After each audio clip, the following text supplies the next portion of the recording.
My name is Artie Bulger, I'm Senior Vice President, Global Research and Analytics at ESPN, and I'm proud to be an ARF board member. I'm very excited to narrate this set of Insights to Impact winning papers because, as Gail mentioned yesterday, brands are built in the brain, and these 3 papers achieved impact through Neuroscience insights.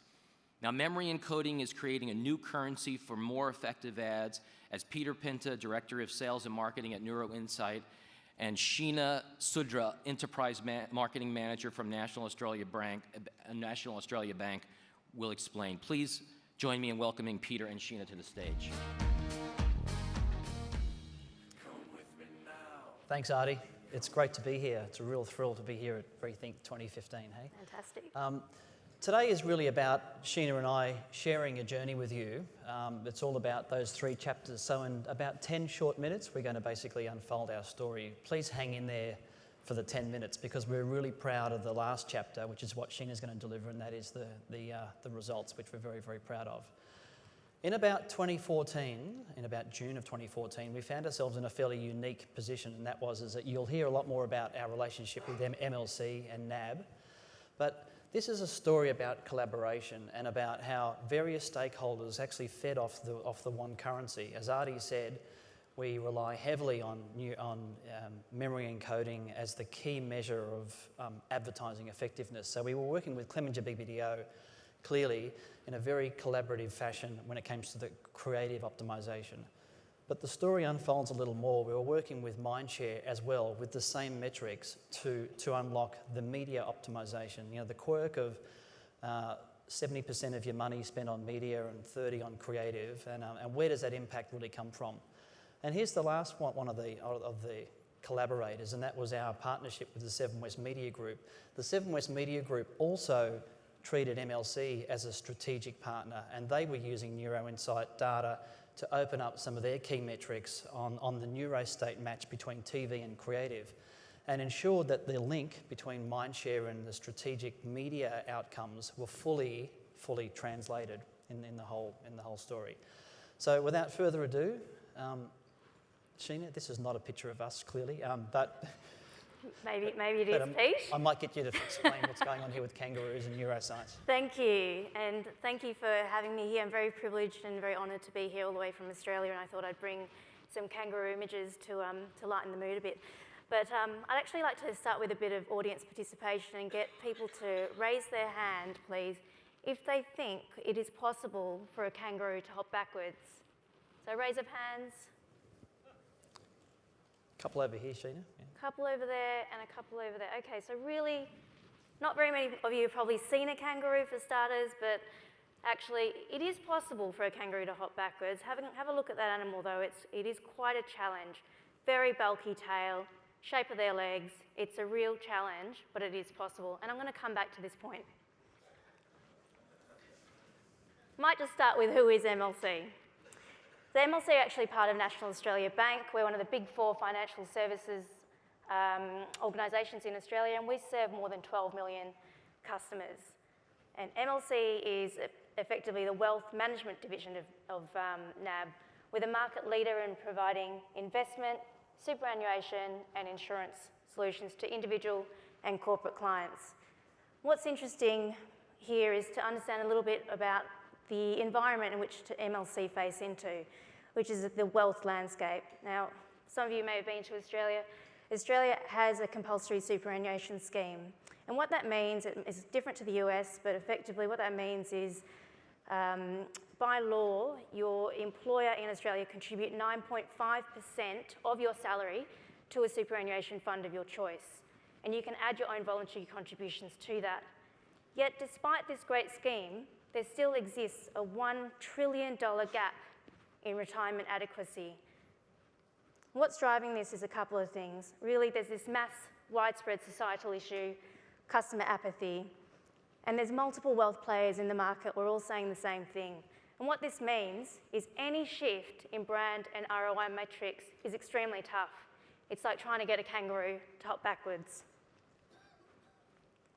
So I'm going to take you through a little bit about the campaign.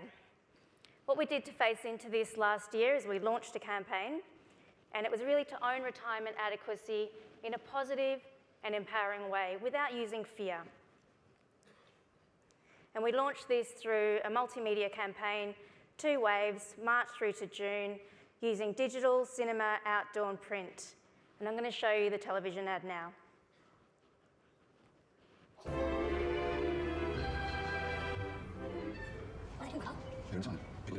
What do they do in retirement? Whatever they wanted. Call your advisor or speak to us about how we can work together to save retirement.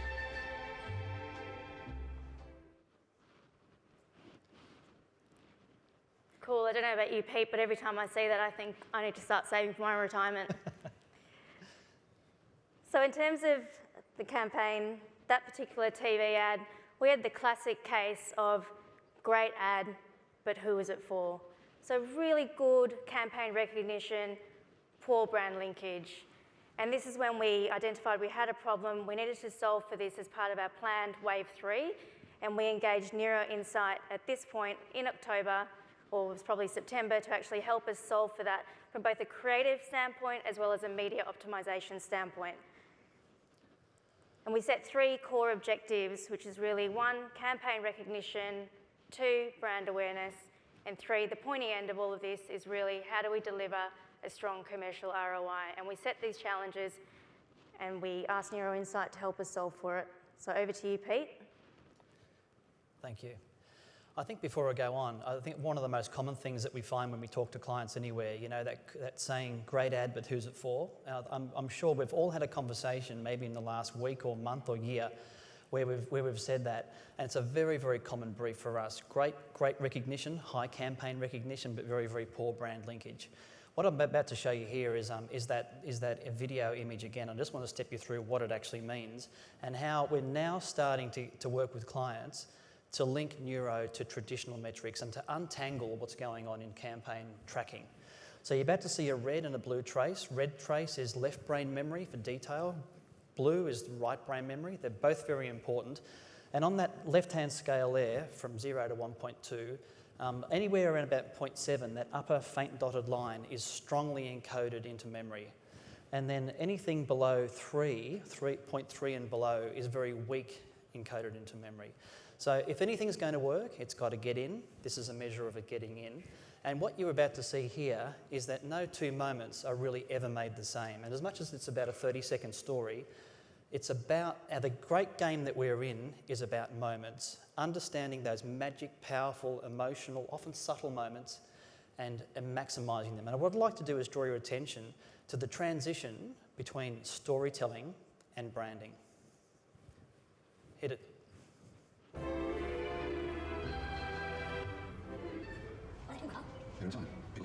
What do they do in retirement?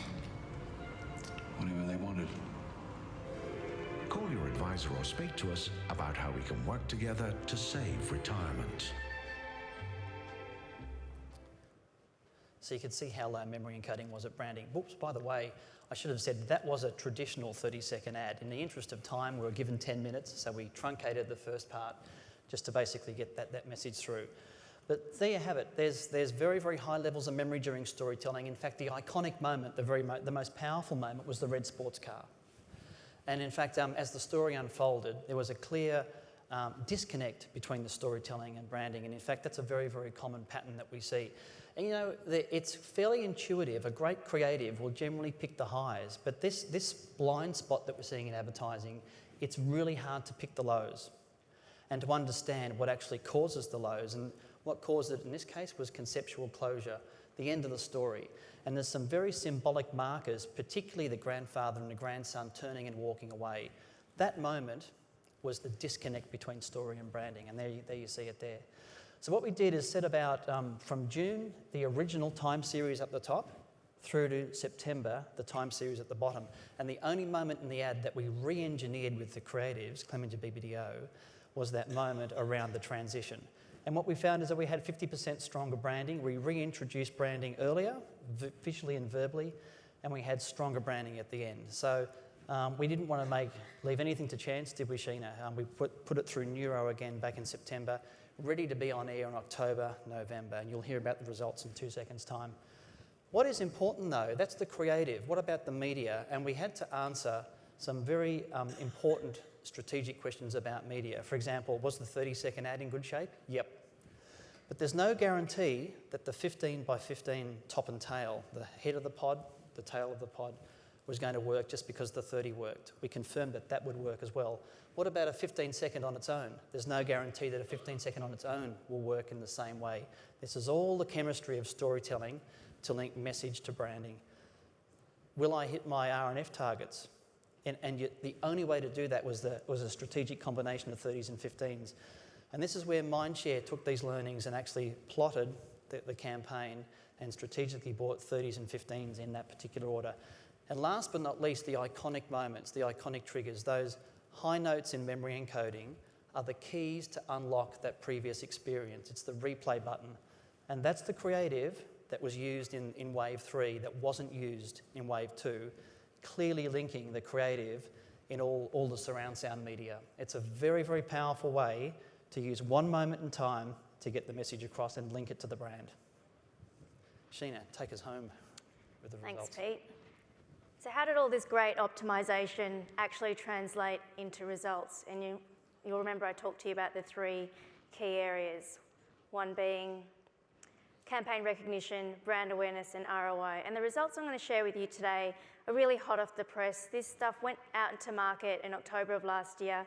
They're long-term lag measures, particularly the ROI metric. What I can share with you today is some really good news. Campaign recognition for that new TV ad, the new optimized ad, reached a record-breaking 50%. This is phenomenal for us in this particular category. The use of iconic triggers, the replay button that Peter just talked to you about, we really strongly feel that played a critical role in driving that outstanding result for us. Brand awareness was obviously the crux of the problem. It's what we took to Neuroscience and said solve for that. And we looked at that from 2 distinct areas. One was implicit brand awareness and the other being explicit brand awareness. And from an implicit brand awareness perspective, we took the measure of spontaneous brand awareness. And guess what? We hit a record-breaking high again for MLC. It's the highest we've ever achieved. Brand linkage, explicit brand awareness. This more than doubled in the first month, with less than a third of the budget being spent. So I think we can tell Pete, I'm not sure what that music is. Sharks are coming. The sharks are coming, right. Scary stuff. We've gone from kangaroos to sharks. I'm not sure how I feel about this, but all right. We do have sharks as well in Australia. All right, so moving back on. The byproduct of all of this is we reduced brand leakage to other competitors compared with previous campaigns. And this is a significant result because what we were seeing previously is great ad, but who was it for? We were doing a category job, whereas now we're actually doing a job for MLC. And we actually see this in the next graph, spontaneous brand awareness. You can see in Wave 3, October, November, when we leapt forward, our competitors, they lost their ground in October and November. So this is an extremely positive result for us. And how does this all then translate to the pointy end? Commercial ROI, that's where I get measured in terms of my success as the client. What we achieved was a 3-year ROI year to date. This is based on the data we've got to date at 140%. This is remarkable, and we can only expect that this will continue to tick upwards as we continue to measure it. If we look at it from a revenue perspective, so we measure funds under management as our key revenue metric in MLC, and we saw a significant uplift in incremental inflows, and you can see that from the baseline there, that uplift running across the quarter of last year. And that uplift is quite a large value, 1.2 billion Australian dollars, which is a significant amount of incremental uplift from a marketing campaign across the entire wealth book. So, in summary, yes, we have found using Neuroscience research to be invaluable for 2 reasons. One, it really has been a common currency for collaboration for us. It really helped rally the troops. It brought together Clemenger, our advertising agency, Mindshare, our media agency. We had 7 West, obviously we had Neuro by our side, and we all rallied around the key metrics to build out the most optimised creative as well as media plan. And what that's done is obviously contributed to record-breaking campaign results that we're very, very proud of. And all of this in an industry where it's like trying to get a kangaroo top backwards. So thank you.